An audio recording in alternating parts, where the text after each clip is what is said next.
Central Unplugged. This is episode 22, although I don't know if it's appropriate to call it an episode. It's more of a check-in.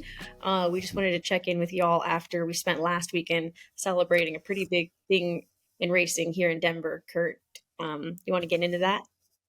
Well, yeah, I mean, it with a bit of, I don't want to say a tear in my eye, but yeah, 65 years of drag racing on the hogback, Thunder Mountain. I mean, whatever you want to call it, Bandimere Speedway. And I believe it's 30 something years, maybe 35 years of NHRA Mile High Nationals. Started off as the Mopar Mile High Nationals, then became the Dodge Mile High Nationals, and then most recently wrapping up this weekend was the Dodge Power Brokers Mile High Nationals. Pretty exciting stuff. We shot a very cool show. We were guests of Antron Brown and Justin Ashley in their hospitality compound, and got a bunch of great interviews with a lot of the drivers, and just talked about, real quickly, their season so far, and then their, as I called it, their Mile High Nationals moment, either favorite or least favorite, and got some really, really interesting responses. Did a great interview. Says my battery's running low. Man, oh man, should I take a time out and plug it in? I think we'll probably be good. We're only going for a little bit here. Okay. So I've been a little bit crazy around here. With Joe C. Maynard, who's the son of Joe Maynard, who is the Maynard family, who are very involved with drag racing. They're Tony Schumacher's, sponsor. They also help Justin Ashley, which is a good move. I mean, you got the wily veteran, I believe 7-time Top Fuel champion, and Tony Schumacher, the Sarge Army of One, which is kind of the connection with the Maynards, who the Maynards were heavily involved in the service. And Joe C., I said, "What'd you do in the Army?" So, I can't really go into that, but so he was a badass. But the story behind how they got involved and the recent passing of his mother, where he went and picked up the Wally that Justin won a few weeks ago and took it to the hospital, and she got to touch it and hold it and put her head on Joe's shoulder and then passed. So her drag racing passion and her life ended holding the Wally that Justin just won. So, I mean, really compelling story. I know everybody's going to love that. But, Matt Hagan does what he does. He won on the mountain 2 years ago. He won this year. Last year, Leah Pruitt, his teammate that drives the Dodge Direct Connection dragster, she won last year in a very tumultuous, rough first year with Tony Stewart Racing, which Matt obviously drives for too.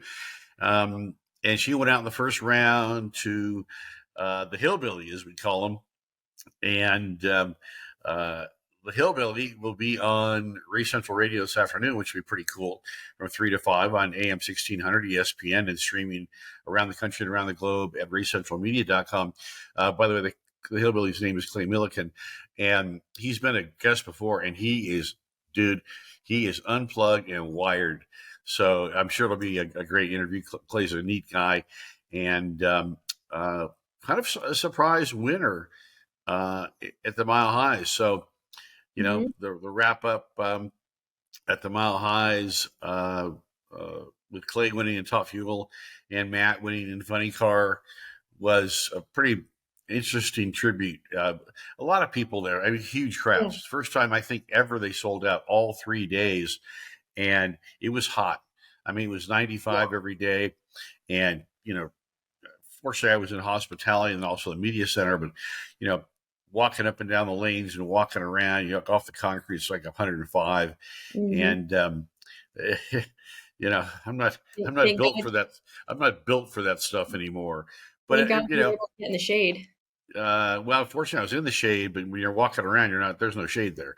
Right. So a huge crowd and a lot of emotions. I mean, for me, after the last pass on Sunday, and all weekend long, I was just kind of looking around, taking it all in, because when I was brought there in 2002 to be part of the broadcasting and announcing crew. I was still living in Northern California. I remember at the end of that weekend, I looked around and I was dating my girlfriend, now my wife. Yeah. I thought, maybe I will move here. It's a pretty Yeah. cool place, but they'll finish the season out. There's a lot of stories about floating. And I talked to John, ironically, John Jr. People call him Senior, but he's really not Senior. His dad built and started Bandimere Speedway when the kids were kids. And they started off before Bandimere Speedway. They had the Bandimere Speed Shop in Inglewood, and so they've always been around drag racing. And true senior, grandpa, put the whole deal together. And John Junior, they call him Senior now, which he's not, but he's John 2. And Sporty, his kid, they call him Sporty because he's John 3. Follow me here, and Wilheimer Smith. Yeah, my God, you had to go to that stuff. I got a lot of minions out there. Been around this thing a while. Yep. I went up to John. I said, "Hey, I heard a rumor about a piece of property has a abandoned jail on it out in Hudson." He went, "Well, you do have good minions." He said, "But that's not going to be the spot." He says, "I got 2 spots."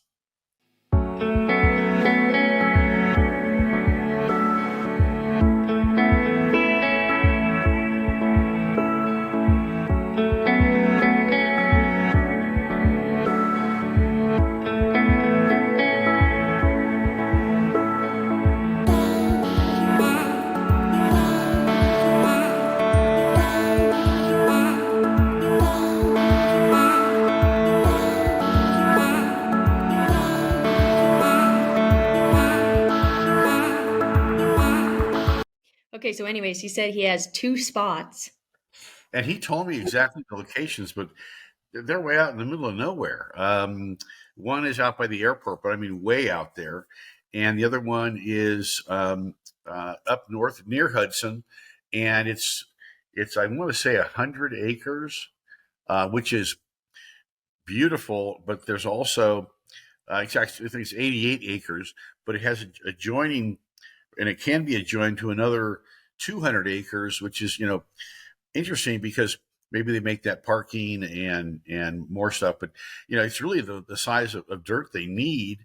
And he really likes that property, but I think the lien is to, the property out in Arapahoe County, out past the airport, kind of near where the defunct plan to build a NASCAR track was years ago. And they want to make it a mixed use platform.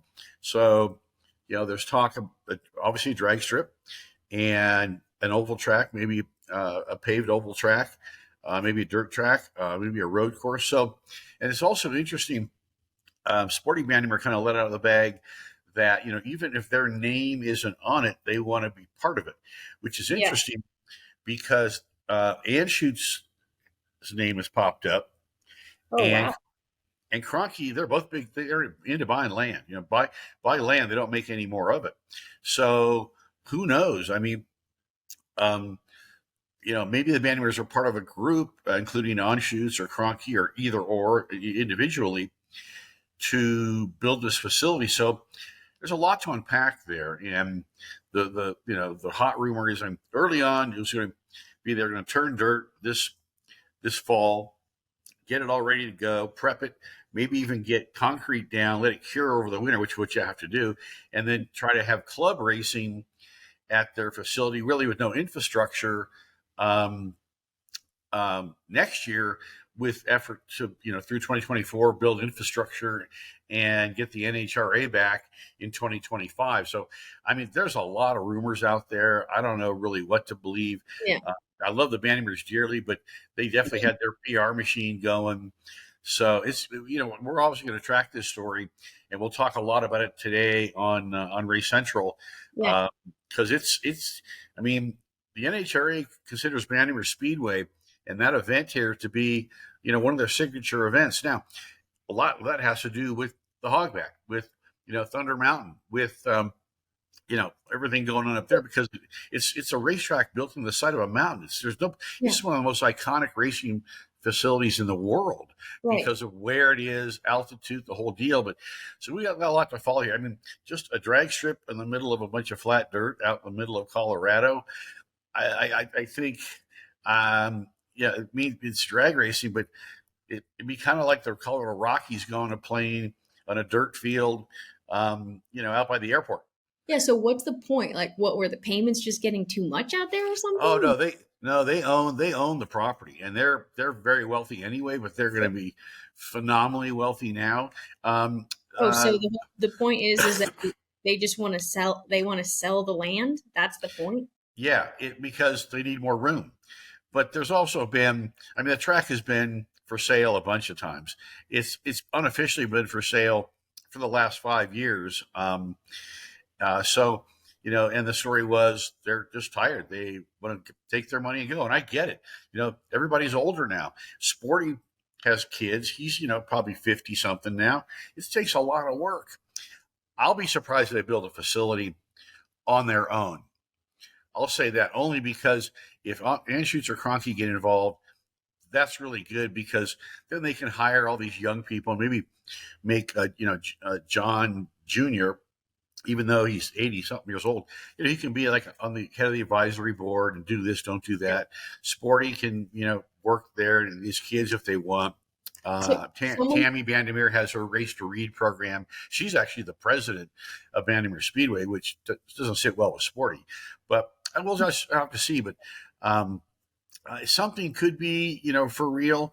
There's, a lot of dirt blowing around in the air, whether there's fire, there's smoke, or whatever. But we'll have to see what happens.